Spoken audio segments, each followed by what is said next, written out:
people who are committed to a large and welcoming family, welcoming more children than normal, their lives are more centered around the domestic space for obvious reasons. They're spending, not 5 years with young children in the home, but really like 10, 15, or 20 years. And so a lot of the moms use language like, well, I'm home anyway. I'm kind of here anyway. And so then when you're thinking about schooling your children, it's like not really a huge stretch. And actually that's the kind of, if you're able to do it or you have resources, kind of know how to do it. It's not very easy with babies around, but it doesn't mean the way somebody with a full-time job career to think about homeschooling may mean giving up their career and their income. And so I think there's a kind of natural sense in which women who are already committed to being home with babies for a long period of time might obviously think about it and find that it would enrich the time that they're spending at home anyway.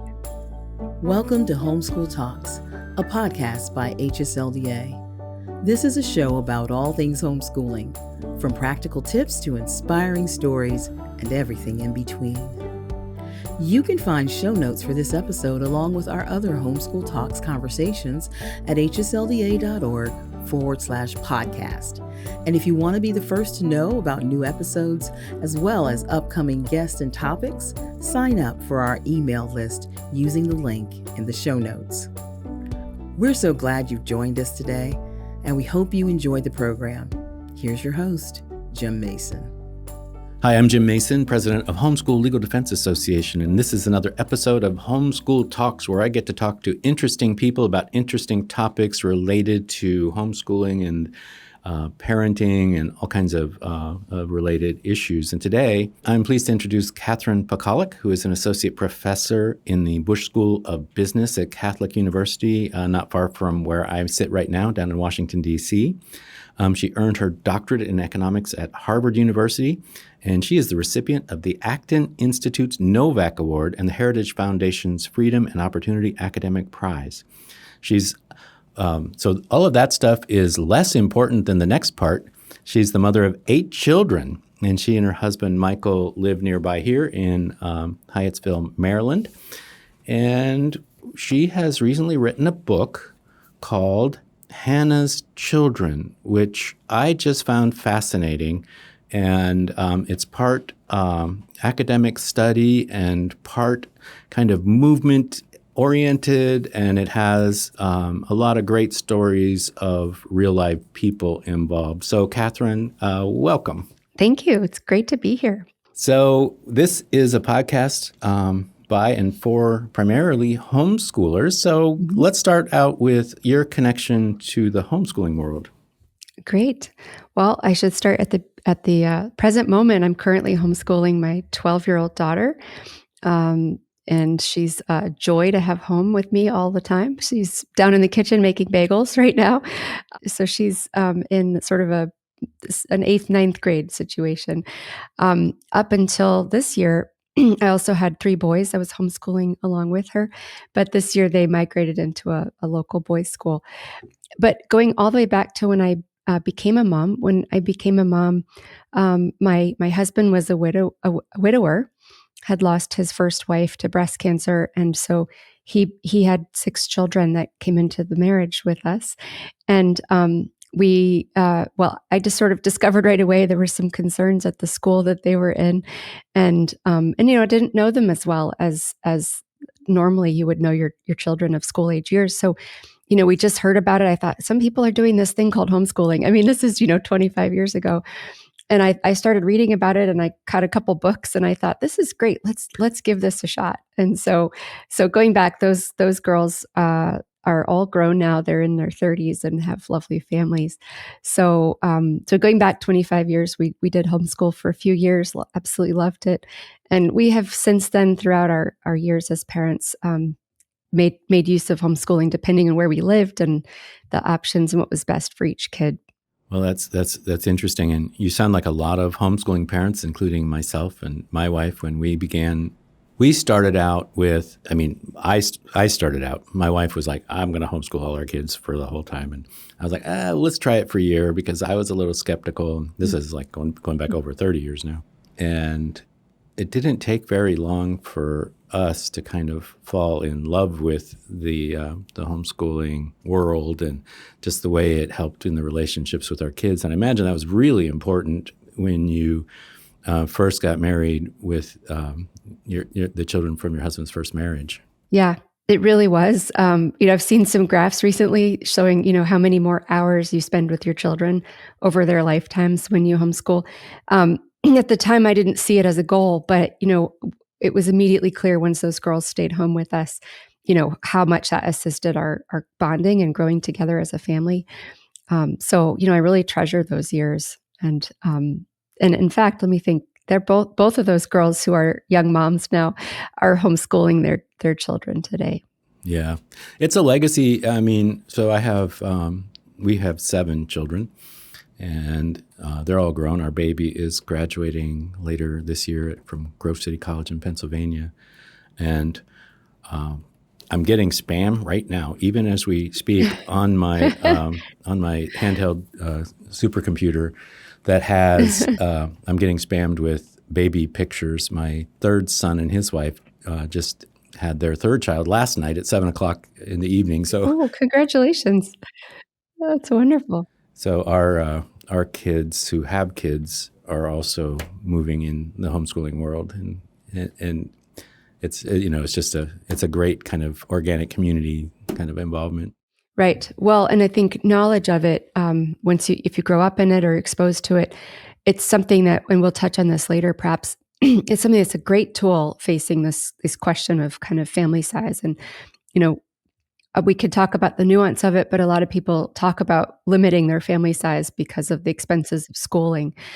But, the families who are able and enabled to homeschool have frequently felt that, it sort of eliminated one of the big worries of growing their family.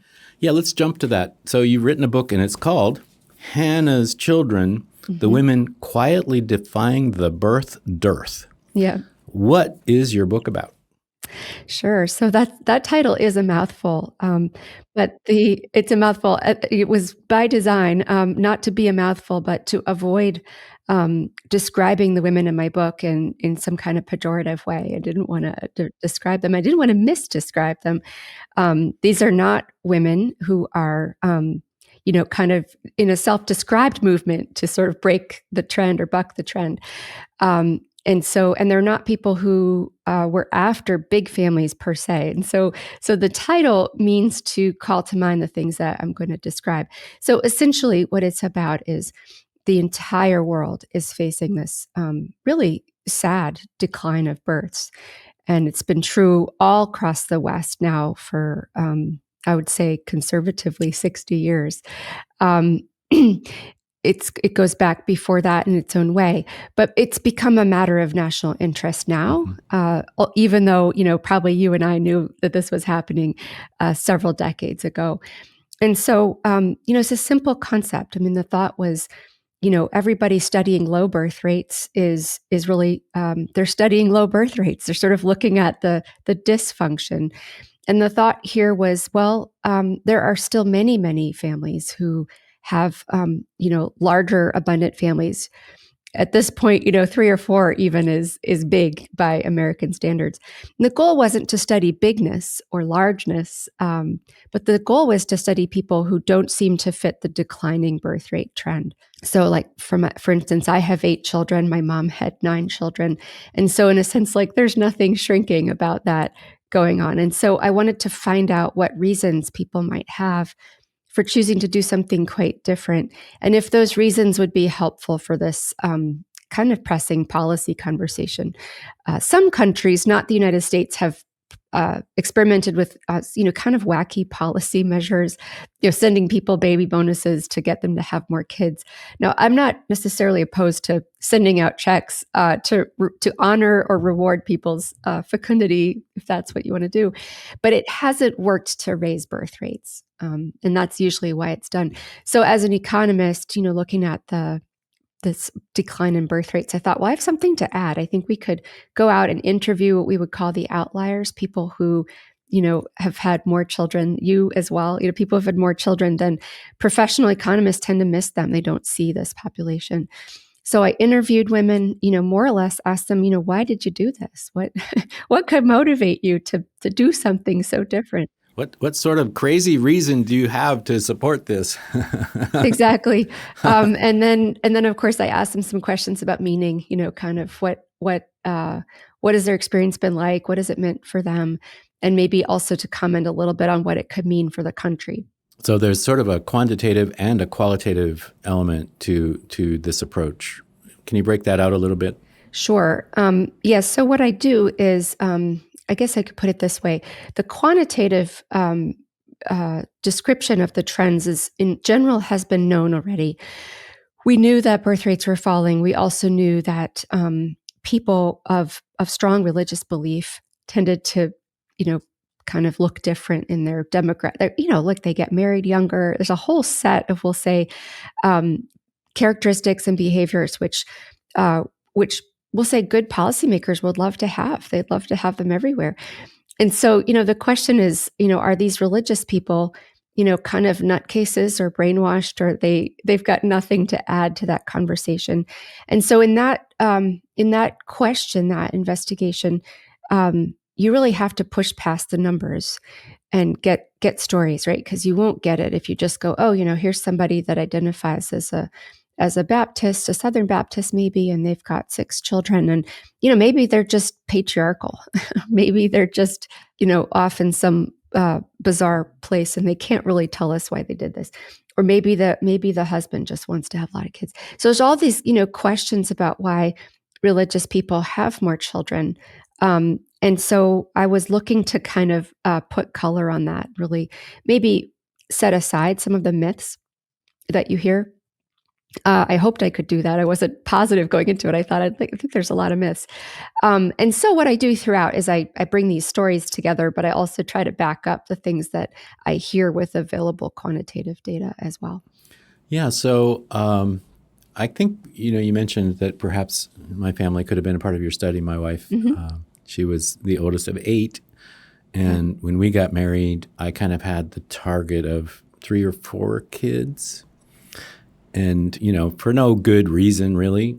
But then along the way, we just settled into, this may make me sound like a wacky religious person, but we just settled into, we'll just let the Lord decide the size of our family. And, I was able to support our family, and she was, a very highly qualified, she was a public school teacher when we got married. And so we chose the homeschool life and decided to just see what happened. And we had a big gap between number 3 and number 4, and we figured we were maybe done with the first 3, and then bang, all of a sudden we had 4 more. So do we fit in your stories anywhere? You do. You 100% do. In fact, you sound almost exactly like the couple that is the opening narrative. Well, after the introduction, it's chapter 7, a lovely couple I interviewed in the Rocky Mountains, and they started out with maybe a small aspiration to have children, but soon, it wrapped up with his conversion to Christianity. Soon after, they had this very strong intuition that they should let the Lord decide the number of children that they would have. It's a beautiful story, but they're also committed homeschoolers, and they were, starting early on. She educated herself on how to teach best her child who had special needs, her oldest child, and then just kind of kept going. And so they had 12 children in the Rocky Mountains.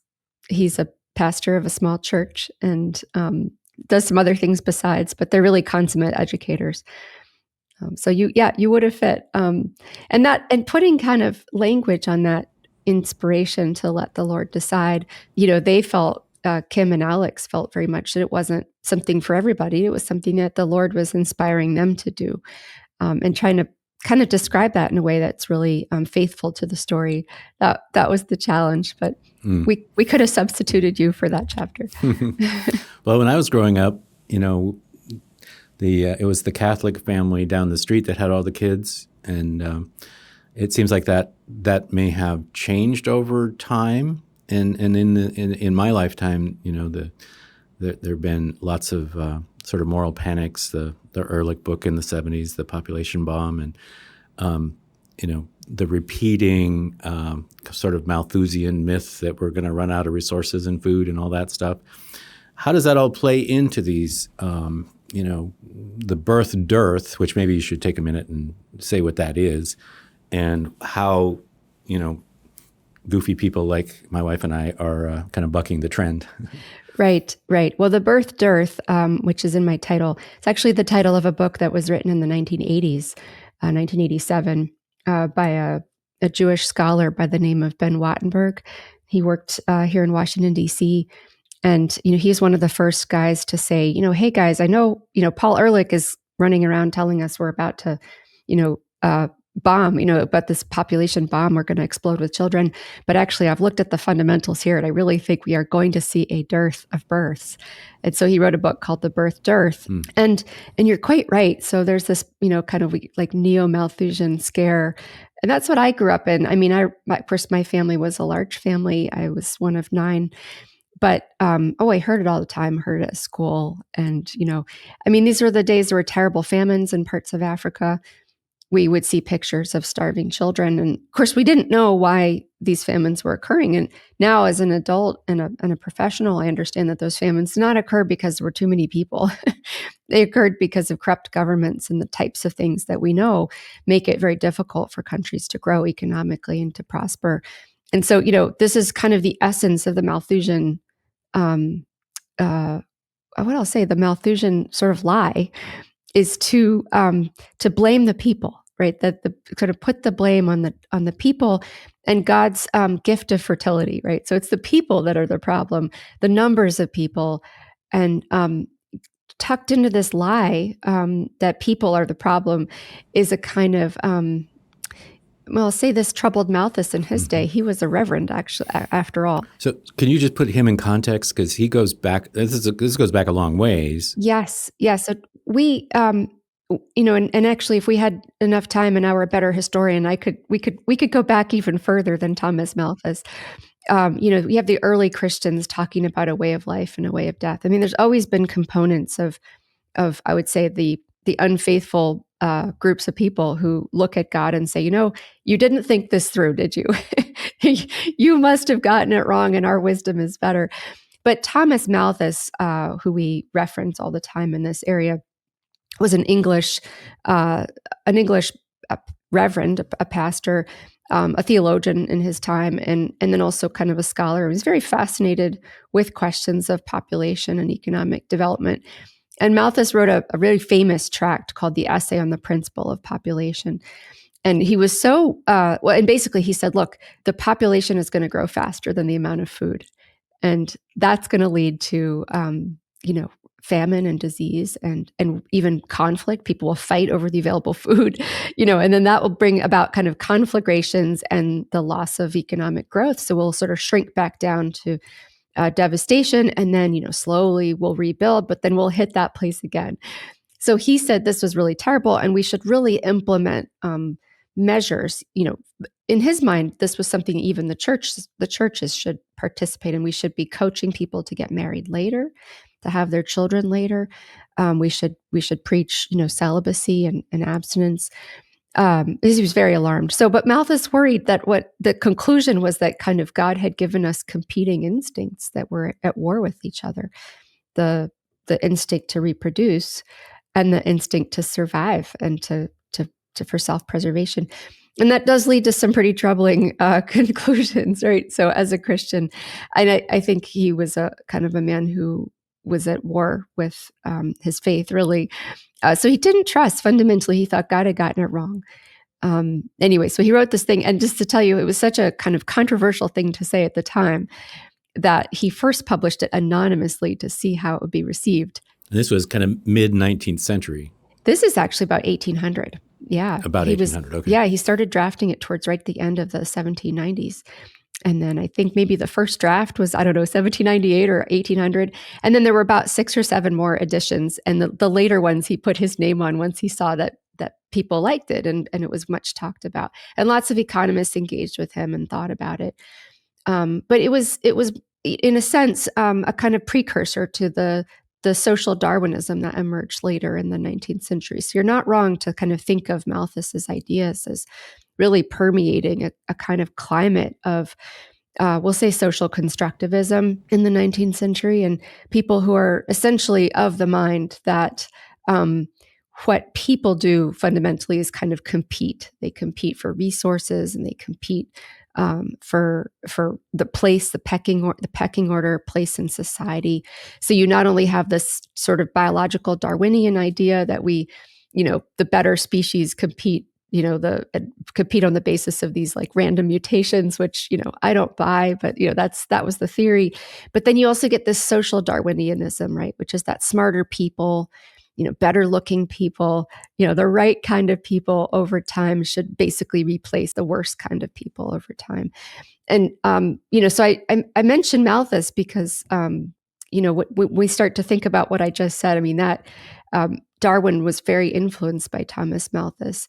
And then, of course, later, all of the, evil eugenicists of the late 19th and early 20th century were through Darwin, kind of tracing back. Like Malthus ends up influencing all of these folks.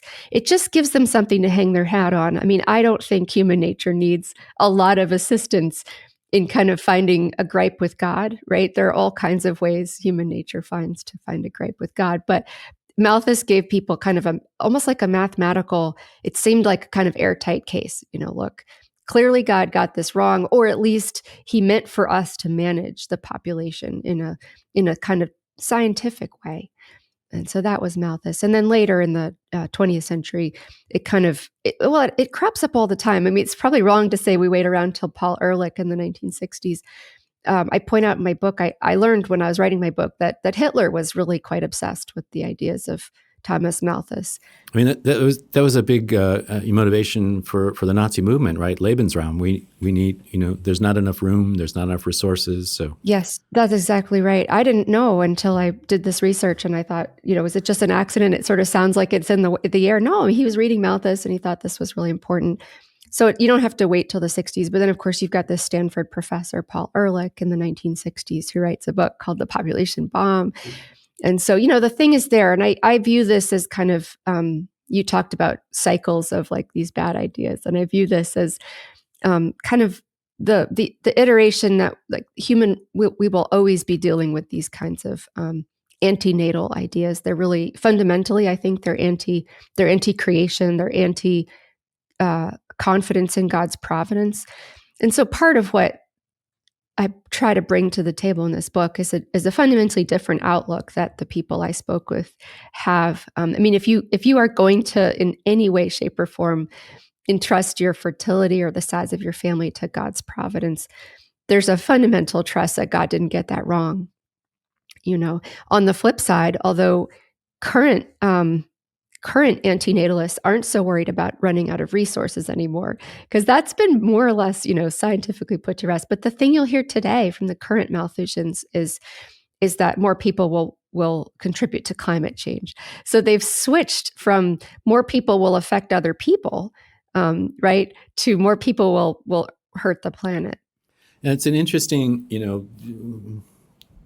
the difference in the way children are viewed, and people generally, and people, are people a liability, or are people really the resource? Not to put it in economic terms too much, but are people the assets? Oh no, that is the question. Yeah, maybe explore that a bit. I mean, the competing worldviews. Yeah, that's right. These are two different worldviews. Your question calls to mind the title of a book by somebody who, like Ben Wattenberg, was also worried about all of this and thought it was off the rails. The late great Julian Simon, and he wrote a book called The Ultimate Resource. And he more or less said, look, people are minds, not stomachs. Or maybe to put it in language like Michael Novak would have said, we're co-creators with God. So we're kind of called, we're placed in the garden and called by God to cultivate the garden. And the natural outcome of our cooperation with God as co-creators is actually abundance. It's more than that. It's superabundance. It's sort of like we can't even imagine. And of course, anybody who has been a gardener or cultivated fruit trees, for instance, I mean, how a well-cultivated tree, like my neighbor keeps fig trees, and figs are so wonderful.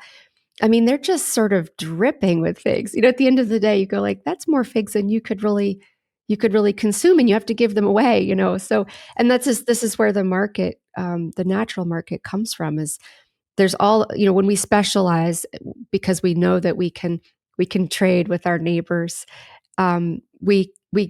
we see this kind of explosion of abundance and resources. And then, we have to look at that and think, gosh, not God got it wrong, but like, gosh, like he really blessed us. I mean, over blessed us, because we can hardly make, we're making fig jam now because we can't use up all of these figs. And so that's the idea. So if the one worldview is kind of the lifeboat view. It's like you're stuck on a boat, and there's 8 people, and you think we've got like 3 tin cans of food, and we don't know when we're going to get rescued. And 2 more people swim up to the boat. It's just like, well, that's a disaster, right? We thought they were gone, and so that's that view. It looks at all resources as fixed. It looks at there's sort of no hope of change of the amount of resources that we have. And so if you add a couple more people to that picture, it's a really grim scenario. You divide up, the pie between more people. But that's not how it works, right? In reality, the earth is not a fixed lifeboat. So, I mean, this is what we say about Malthus, and of course Ehrlich as well. They're constantly furiously coming up with these calculations of how many people the earth could hold. I mean, Ehrlich predicted that we would be absolutely sunk, by the time we hit 6 billion people. And, here we are well past 8 billion. And, we mostly worry that people have too many calories.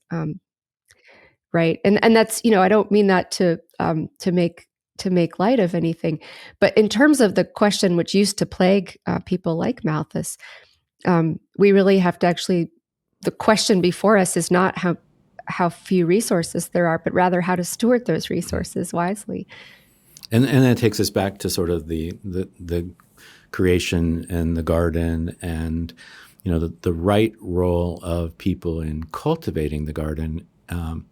And so you did some quantitative stuff, but you did a lot of qualitative, discussing this with different folks, and you kind of came up with a thesis about how people of faith tend to look at the world differently. Well, yeah, that's what I can say. I mean, the sort of the title of the book, Hannah's Children, refers to the biblical Hannah.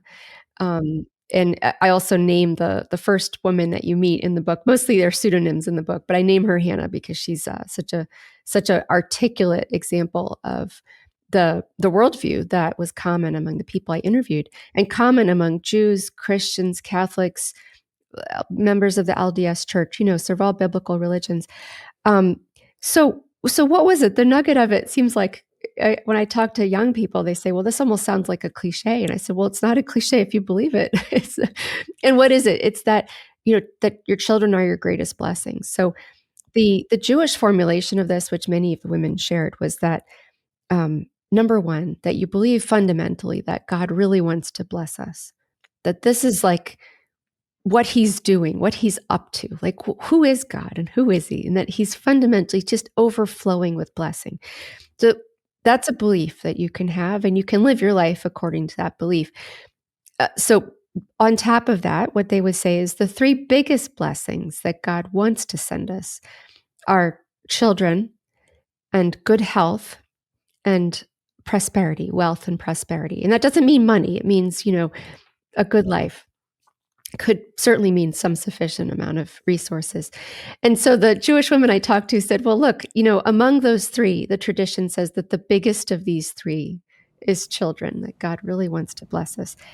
And so that far from kind of like squeezing that into a little tiny space of your life, if you really believed that children were the greatest blessing that God could send you, well, you would, number one, you would not be disposed to sort of plan your kids for about 3 years that you'd be open to having children, and then you'd kind of stop. You'd be done, right? Because who would want to be done having good health or wealth and prosperity? No one's done with that. So there was a kind of rejection of that common language of, kind of an overly planned kind of parenthood where your children are, or your fertility is kind of boxed into a few years. And then, I mean, I certainly met examples of women who became unwell and had to stop having children because they were sick or it wasn't wise for them. But that kind of, I'd put it this way, all things being equal, as long as you could, you would want another child. You would arrange your life to have another child. And then when it came to kind of career and family and professional work, there were all types of examples of that in my study. But the best way to sum it up was that people, I guess I would say that they fit their careers and their professional work around their families, rather than fitting the timing of their children around their careers, which is, I think, certainly what would be the more common approach. People think of careers and jobs as kind of inflexible, and then you can kind of time your kids around that. But that approach seems to yield, a much smaller number of children. So those are some of the things. I think this idea of children being really the biggest blessing that God could send, and that you really couldn't. There's no such thing as too many children. Now that didn't translate into some kind of mindless,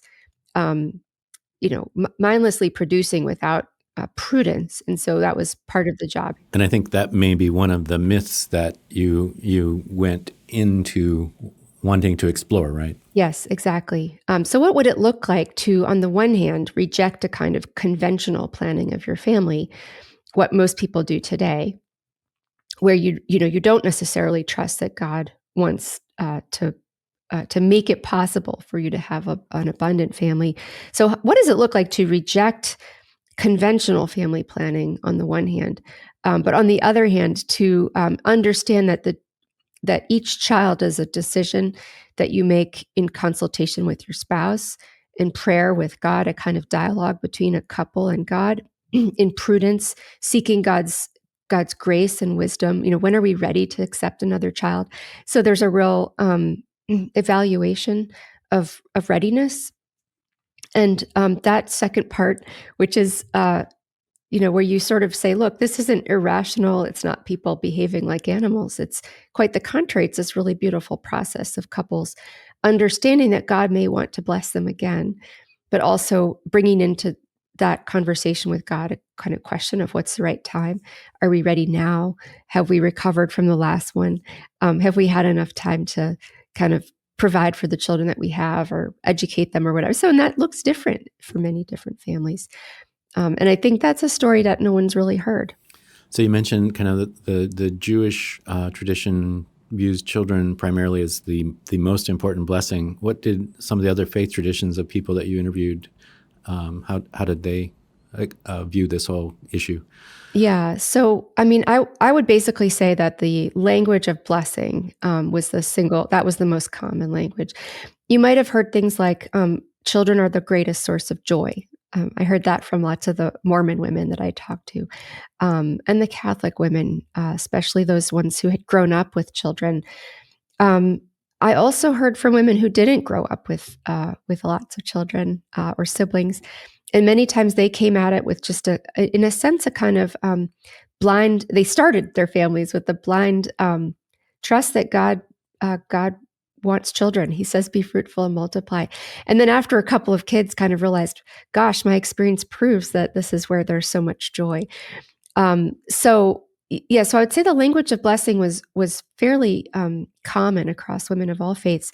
The Jewish women kind of had a tight formulation that I think was, thanks to their sort of rabbinical training. Most of them would take a couple of years of special studies in their young adulthood. And that bore itself out. And actually, I my own sense after talking with women of so many faiths was that we should rightly see that all Christians and those of us connected with the Abrahamic scriptures should rightly see that Jewish formulation as being kind of the seed of what we think about and pray about today.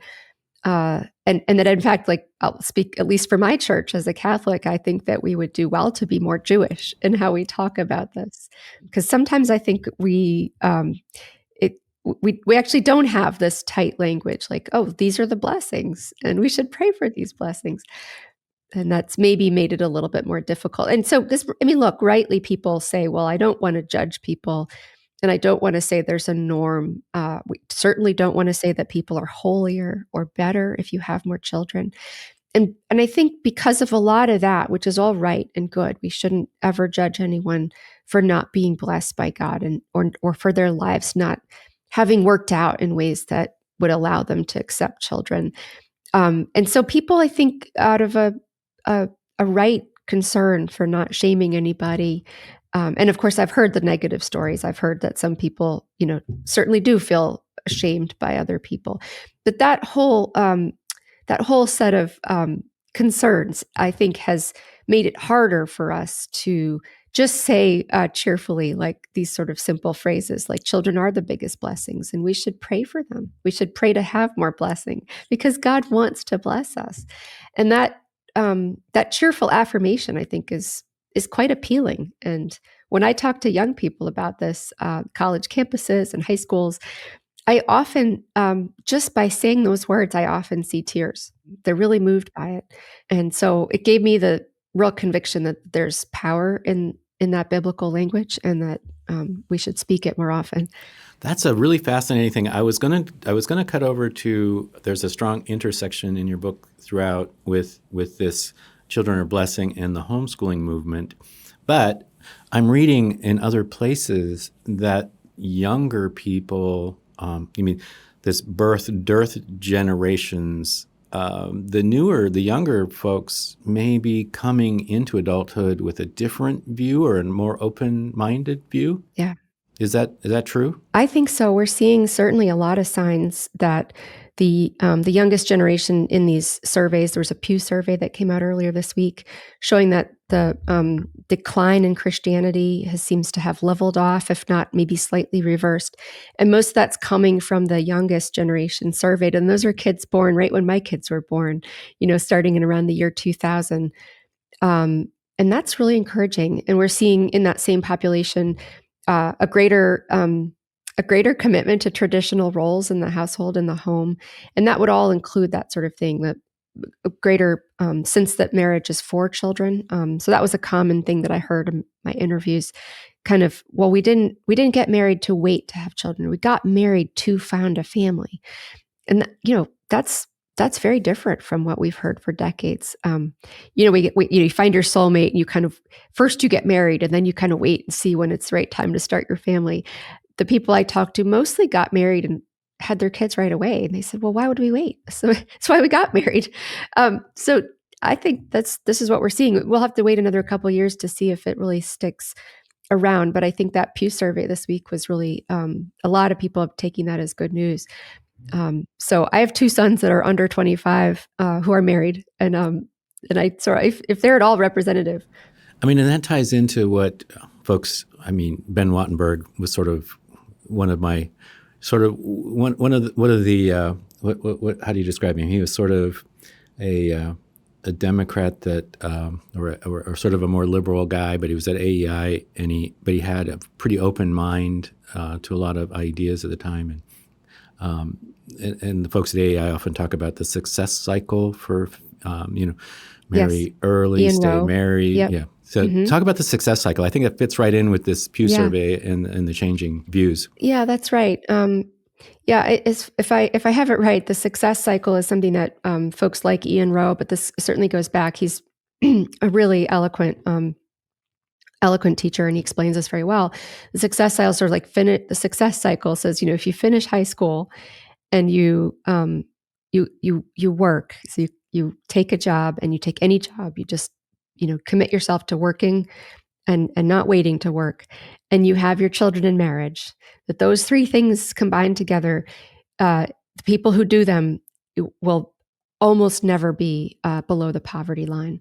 So that poverty is something that is in a sense avoidable, because those are three things you can do that are within the capacity of young people. So Ian Rowe thinks, we just got to tell kids this. And so that part about marriage and family, you get married, you have your kids in marriage. That's a big piece of this. I would sort of extend that and say, and kind of reference the work of someone like Brad Wilcox at the University of Virginia. He had a book come out actually just about a month before this book. It's called Get Married, which is pretty bold. And what he does in that book, and it's really lovely, is he really collects in one place all the evidence that says, you're not ruining your life if you get married young. That marriage at any age, but certainly in your 20s, is something that contributes to being happy, contributes to being economically successful, sets us up for a lifetime of more rewarding relationships, and that our children, in fact, make our marriages better. So yeah, I think we're seeing a kind of we're seeing lots of people making the case for kind of commitment to what we might call sort of good old-fashioned marriage and family. Yeah, and so you started out by so if you want to approach this as, okay, how can I lead the most successful life? Okay, finish high school, go to work right away, get married, have kids, family formation. That's a formula, but it's actually something that like you said, the Abrahamic traditions have kind of known all along. So maybe it's the way things are actually designed. Right. That's right. Yeah, the operating instructions, so to speak, right? If God made us, he didn't sort of make us willy-nilly, and there's a set of things that if we follow those things, we're likely to prosper and be happy. Well, let's cut over to where I was heading earlier. There is a strong intersection between the people that you interviewed and homeschooling. Yeah. Well, I think it's natural. I think, or maybe the way I'd put it is it stands to reason, right? And it stands to reason for a lot of reasons. The first thing is that people who are committed to, we'll just say a large and welcoming family, welcoming more children than normal, their lives are more centered around the domestic space for obvious reasons. They're spending, not 5 years with young children in the home, but really like 10, 15, or 20 years. And so a lot of the moms use language like, well, I'm home anyway, I'm kind of here anyway. And so then when you're thinking about schooling your children, it's like not really a huge stretch. And actually that's the kind of, if you're able to do it, or you have resources, kind of know how to do it. It's not very easy with babies around, but it doesn't mean the way somebody with a full-time job, career, to think about homeschooling may mean giving up their career and their income. And so I think there's a kind of natural sense in which women who are already committed to being home with babies for a long period of time might obviously think about it and find that it would enrich the time that they're spending at home anyway. That's the first point. The second point was more than one person in my study commented on how they became kind of accidental homeschoolers because they were kind of going along welcoming children. And I think one woman, I think it was Terry, she says it in the chapter. She says, well, my husband and I kind of reached a point with the private school. The kids were at a local Catholic school. And I don't know what it costs where they are, but where we are, it's going to be just under $10,000 per kid. And she says, we have 4 or 5 kids. We reached a point where you add that up, and we realized we're either going to have another kid or we're going to keep our kids in Catholic school. And she says, well, we looked at each other and said, well, we know the answer to that. We would like to have another child. She said, and that's when we became homeschoolers. And I think that's a really neat illustration of the way in which homeschooling can be just such a great resource in the pocket of families that may feel that the price of private school tuition is just unachievable for them. And so, you think about, like, you see these ads, kind of these antenatal ads, like the price of your child is going to be like 1 million and they've totaled up like the most expensive school path, in any state. And then that's the number they give you. But I think there's just been, I am so grateful that the good folks in this country began, teaching each other how to homeschool and protecting this space when it happened, because I think we will look back on this moment and think, but for the homeschooling movement, we would have seen a much greater strain on the development and the formation of these large, abundant families all over the country. And so you really want to contrast the experience of the United States in relation to homeschooling with, say, Europe and other advanced nations that have their demographic crisis has been a lot worse. And so yeah, I think we can't kind of overstate the case. I think it's ubiquitous among larger families for an obvious financial reason. So, Well, I just really appreciate this chance to talk with you, and I want to bottle the positive outlook that you have been able to transmit today, because it's so refreshing, and to kind of change the way you look at the world instead of as a struggle of fight for resources. Instead, we're created for abundance, and children are the first layer of that abundance that the Lord has provided, families. And I like that perspective. It's maybe a chicken and the egg thing. Did homeschooling take off because of societal pressures against this sort of lifestyle? Probably a little bit.